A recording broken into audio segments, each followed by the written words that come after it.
工地对面的盒饭摊13块钱管饱，虽说味道一般，我带着工人一吃就是3年。可今天却发现摊位上挂起了一个警示牌，上面写着有偿续饭，收费2元。我问老板，你这个规定是不是只针对散客？老板把眼一斜，废话，就是专门针对你们工地的。我再不采取点措施，你们这帮农民工都快给老子的盒饭摊吃黄了。那些学生吃的少，成本还不到你们的1/4，你们的生意不做也罢。我愣了愣，看来他还不知道对面那个舞蹈学校是我老婆开的。赵工，盒饭摊子改规矩了，以后续饭要加2块钱啊！当初我是在女儿学校附近发现这个盒饭摊子的，那时他的摊位没多少人光顾，我将他带到工地这边后，生意才红火起来。赵工，那边牌子都立起来了，一个个的都没瞎吧？说实话，他家盒饭的味道并不好，但好在会在桌子上放一罐辣椒酱。辣椒酱怎么没了？辣椒酱太下饭，有它在，你们得比平常多吃2碗饭，以后就不提供了。小赵，不是那么回事儿，这种辣椒比较特殊，突然买不到了。老张，你这规定是针对散客的吧？废话，就是专门针对你们工地的。我再不采取点措施，你们这帮农民工都快给老子的盒饭摊吃黄了。同样13块钱的盒饭，那些学生吃的少，成本还不到你们的1/4，你们的生意不做也罢。工友小刘刚拿到一份盒饭，他打开来举到老张面前。来，你给我说说，就你这饭菜，我们怎么能给你吃黄喽？你看看，一共就3块红烧肉，还全都是肥肉，你瞎呀？这不是瘦肉吗？我这么让去发售啊！我好好看了看，这红烧肉不光没瘦肉，还没怎么放酱油，整个肉块白花花的，看着就没食欲。还米腰小汤、大辣椒，这么一大块都戳牙花子，你连盐都舍不得放了？不爱吃就滚！谁求着你吃了？嫌我的饭菜清汤寡水，你们口味重，光调料就是一大笔支出。小赵，当初可是你求着我来的，现在你又鼓动工人来挑我的刺儿，你什么意思？老张，我没有鼓动工人挑刺儿，是你做的饭菜标准降低的太多了。当初我们说好13元一顿，1荤3素免费续汤续饭，之前你提供辣椒酱，后来取消了，我们什么都没说。后来你的浓汤变成清汤，再后来清汤又给取消了，直到今天你连免费续饭也做不到了，这是我们的问题吗？你甚至把盒饭里的饭菜都给减量了，我们干了一上午的活，你就给这点饭，我们怎么能吃得饱？你们这帮工人，给你们多少饭菜都喂不饱你们那张嘴。我就要说，就你们这帮工人，一个个占便宜没够，就往完了吃。你放屁！谁家差你这一顿饭？要不是我们赵工好心说你们一家老小都指着这摊子养活着，谁来吃你这破饭？怎么现在生意做起来了，就开始过河拆桥？你们2口子简直就是白眼狼！当初我在女儿学校旁边见到老张时，他穿得挺破烂的，一脸愁容。我跟他聊了2句，知道他父母都瘫痪在床，家里大儿子在上高中，2女儿上初中。我可怜他活得辛苦，便买了他20份盒饭，拿给工友们品尝。我买20份。别动手！别动手！冷静点儿！这些工人常年劳作，手下没准真把人伤了，就酿成大祸了。我找了几个情绪相对稳定的工人，将那些激动的线都劝了回去，而后平心静气地问老张：老张，我自己家里也要买菜做饭，我可以估算得出来，就算我们的工人吃得多，可你这一盒最起码也能赚3元。我们工地在你这里吃饭的有200多工人，你不做我们的生意，一个月要损失将近2万啊！小赵，我也不瞒你说，我之所以一再降低你们的标准，就是不想做你们的生意了。看见没？那个学校里面的学生有1000多个，人家为了保持体型，每天就吃那么一点点，还要求少油少盐少调料。同样13块钱的盒饭，那些学生的成本还不到你们的1/4，你们的生意不做也罢，反正我们也没签合同。那个舞蹈学校是我老婆开的，食堂再有1周就可以开火了。想到这里，我叹了口气。好吧，老张，既然这生意你不想做了，往后我们另找地方吃就是。臭婆娘，你别听这小子忽悠你，这方圆几里地就咱一家卖盒饭的，那几个餐馆1碗清汤面都要18块钱，你以为他们吃得起？等他们带够了饭，再求到我头上，这盒饭可就不是13块的价格了，最起码得18。有什么等人？你别走！你刚才这么一闹，工人都散了。我给你们准备的盒饭还有这么多，你必须全买下来。我们凭什么买下来？我们不吃了，因为我的菜已经备出来了，那都是要钱的。老张，你有点不讲理了吧？你刚才也说了，我们又没签合同，况且是你说不想做我们的生意，怎么又要强卖？我说不做你们的生意，也是从明天开始不做。今天我饭菜都备好了，你们又没提前打招呼，剩这么多盒饭，我怎么办？我无奈点了点头。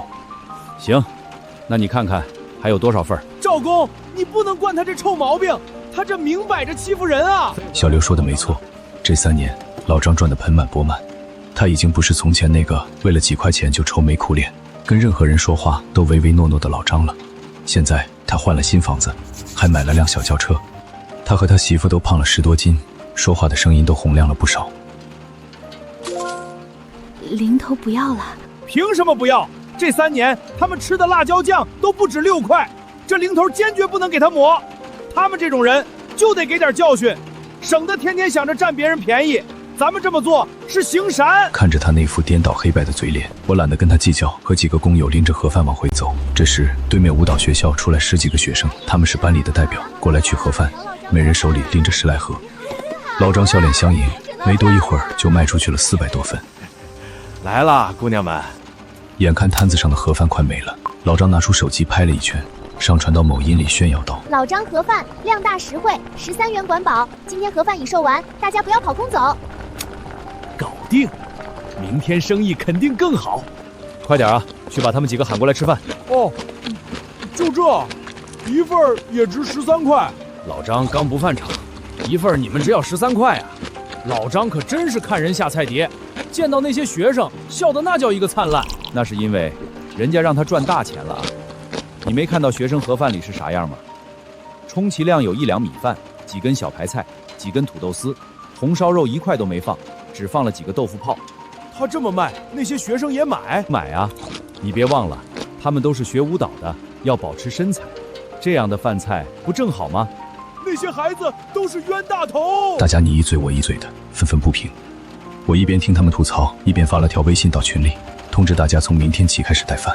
正说着，大山子从外头晃悠进来了。大山子打开多层饭盒，里面满满一层米饭，铺着煎鲅鱼和干锅花菜。小刘馋得跟个哈巴狗似的。大山子见他可怜，分了他几筷子菜。小刘吃得满嘴流油，又抢了半桶的蛋花汤。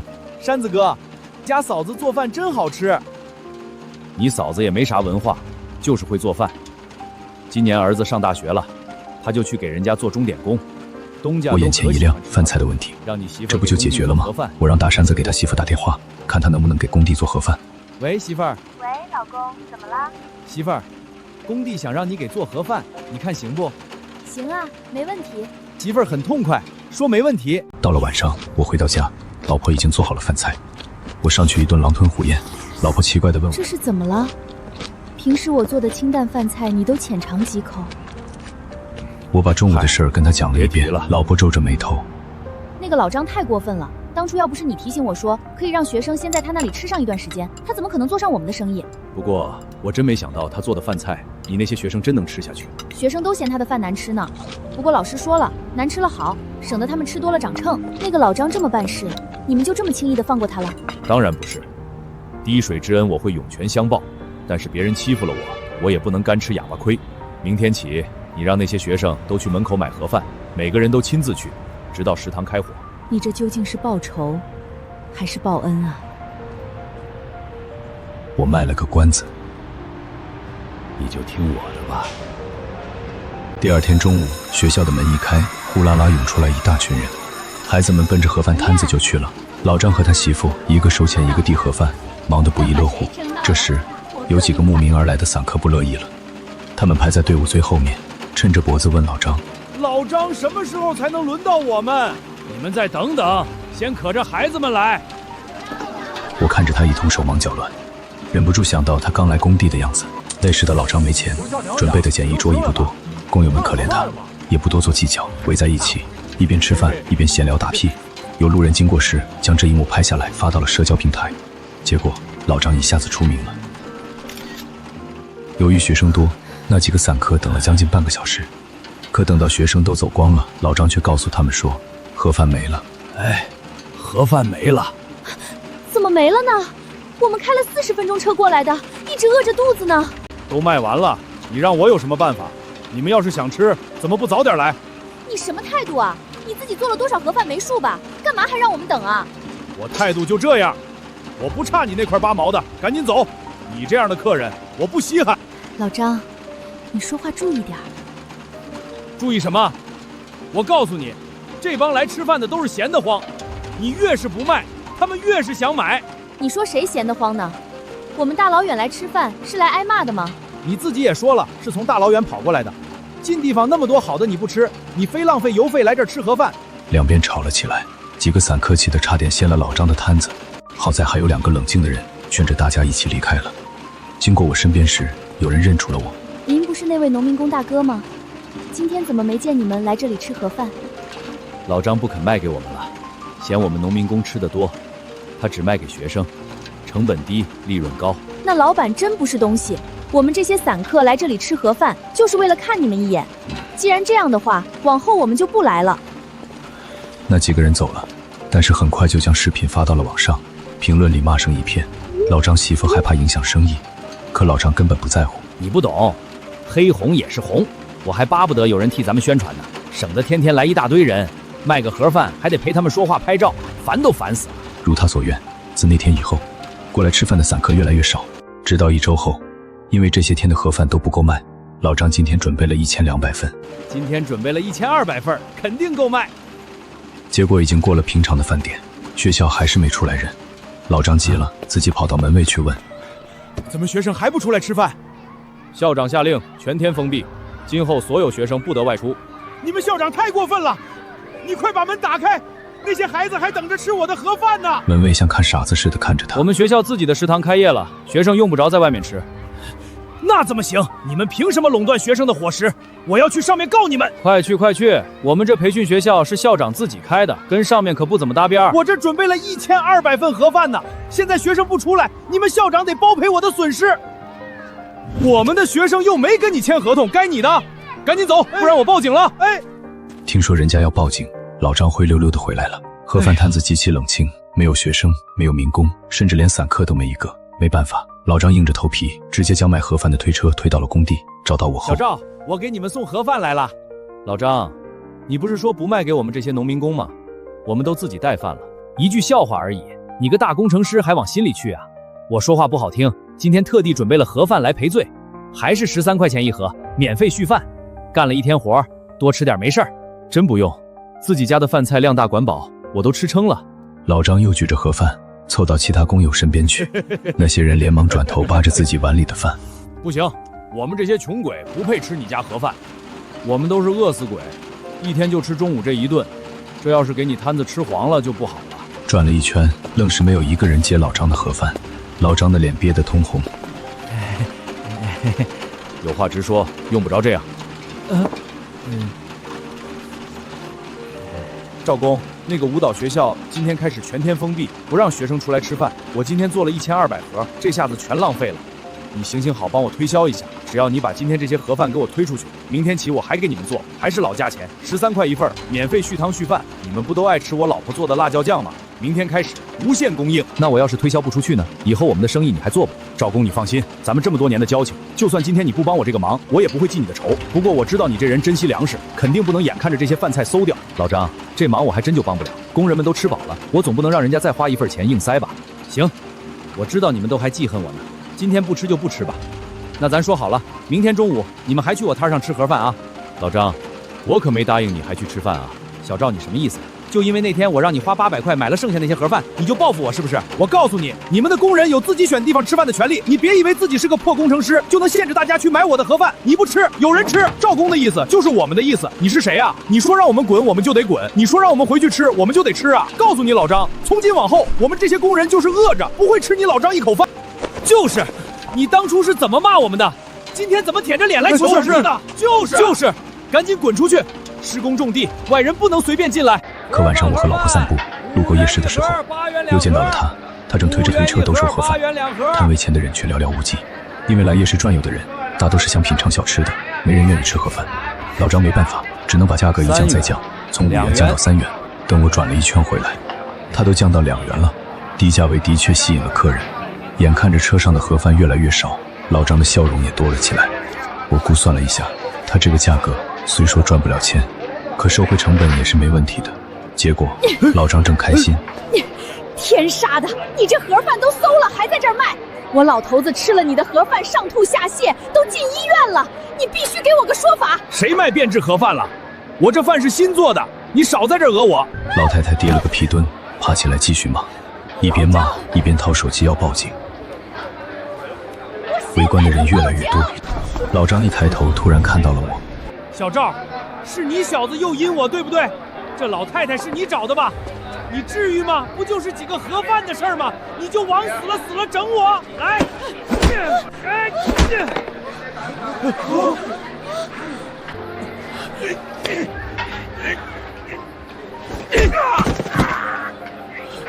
老婆，你又没事？老婆，快叫保安！我们旁边不远就是治安岗亭，还没等他老婆报警，警察就赶过来了。保安同志，这小子为了报复我，找了个老太太来坏我生意。就是他家，我吃了也拉肚子了。警察打开一盒饭闻了闻，一脸嫌弃的表情，终于让老张心虚的闭了嘴。为了进一步了解这位案情，女士是做什么工作？警察问了我和我我老婆的是舞蹈学校的校长。老张听了，猛地嗷的一声，指着我跟警察说：“看看，我说的没错吧？这就是小赵在报复我。他让他老婆利用校长的身份把学校大门锁了，所以我中午给学生准备的1000多份盒饭，一盒都没卖出去。这些吃坏肚子的人都得由小赵来负责。不懂法蒙吗？你自己出来卖变质的盒饭，跟人家有什么关系？人家拿刀逼着你出来卖了吗？”最后，经过警察调解，因为老张砸伤了我的肩膀，他赔了我500块。老张，我错了。但我这是小钱，因为吃坏肚子的人一波接一波的找了过来，粗略算下来，那些人的医药费，老张至少要赔几千块。一连几天，老张再也没在工地附近出现过，工友们上下班见不到他的人影，心情舒畅，饭都多吃几口。更让大家高兴的是，大山子媳妇的盒饭手续审批好了，摊子也支起来了。为了让大家吃得舒服点儿，他特意增加了座椅数量，还加了雨棚，饭菜还是1荤3素，免费续汤续饭，免费的辣椒酱和小咸菜却只收12元。开业第一天，他给大家做了最爱吃的红烧肉炖豆腐泡，红烧肉，那肉炖得颤巍巍的，五花3层，浓油赤酱，每个饭盒里都有10来块肉铺在软糯弹牙的大米饭上。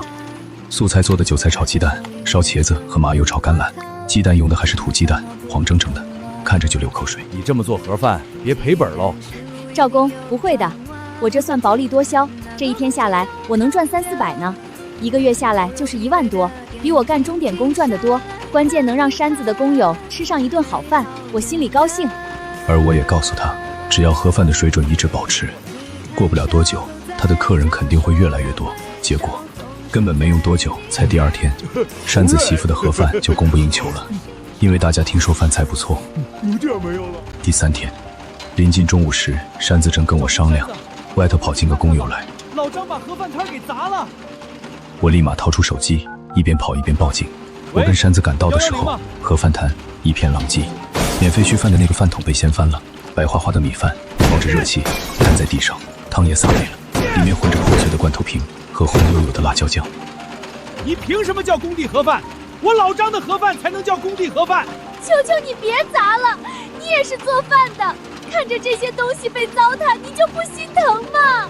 我心疼个屁，又不是我的，这片工地归我，你马上给我滚，否则见你一次我砸一次。怒火中烧，我和山子冲上去，合力将老张掀到了一边。老张，你太过分了！什么叫这工地归你？你交过租金吗？老张喘着粗气爬起来，见我也来了，马上眼珠通红的指着我：“哟，看这架势，这卖盒饭的娘们儿是你找来的吧？啊，怎么有个当校长的老婆还不够，就喜欢玩卖盒饭的是吧？放屁！这是我老婆，你老婆背地里指不定是谁老婆呢。大山子，为了这种人不值得搭上自己。我去拉大山子，生怕他把老张打坏了。这时，其他工友和警察也赶到了。老张有了上一次进派出所的经验，立马开始示弱，鼻涕一把泪一把的指着我：“就是他指使的！我得罪了这个赵工程师，他就开始黑我。先是不肯让工友来吃饭，又让他老婆跟他打配合，毁了我1000多盒盒饭。现在他又把相好的弄来卖盒饭，吃着回扣，还抢我的招牌。”这些话一句没落，全被执法记录一录下来了。没多久，老张的谎言就被一一拆穿，所有的工友一致指出：“卖给我们，你看，这就是他发的视频。老张，你这是不对的，你必须赔偿盒饭摊的所有损失，还要向赵工和大山子夫妇赔礼道歉。”我没错，错都在小赵，他断我财路，凭什么我赔钱又道歉？保安同志，我上有老下有小，房贷车贷都还不上，父母瘫痪在床，我怎么活下去啊？我不管，如果他们不重新吃我的盒饭，我就带着全家上他们工地来寻短见，让他们的楼房还没建成就卖不出去。同志，你刚才说你要寻短见的话，最好收回去，否则现在我们就以危害公共安全罪将你逮捕。自从老张放话要来跳楼，工地就加强了管理，不但多安了几十个监控头，连保安的巡逻次数都多了，弄得小刘直龇牙，说现在都不能随便上厕所了。中午的盒饭吃得踏实多了，扇子媳妇的饭菜做得越来越有味儿。这天夜里，我正做梦吃烤串，突然被我老婆给推醒了。你看，学校食堂。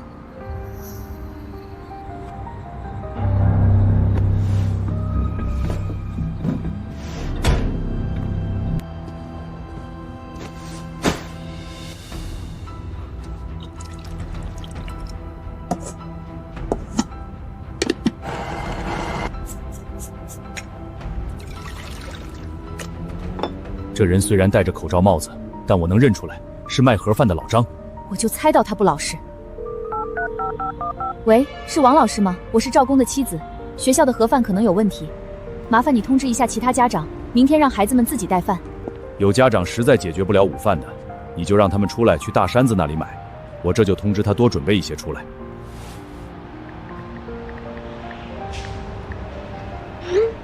做好这些，我开车带着老婆赶往学校。一问才知道，老张因为盒饭的事恨透了我，工地现在严防死守，所以他就把主意打到了我老婆身上。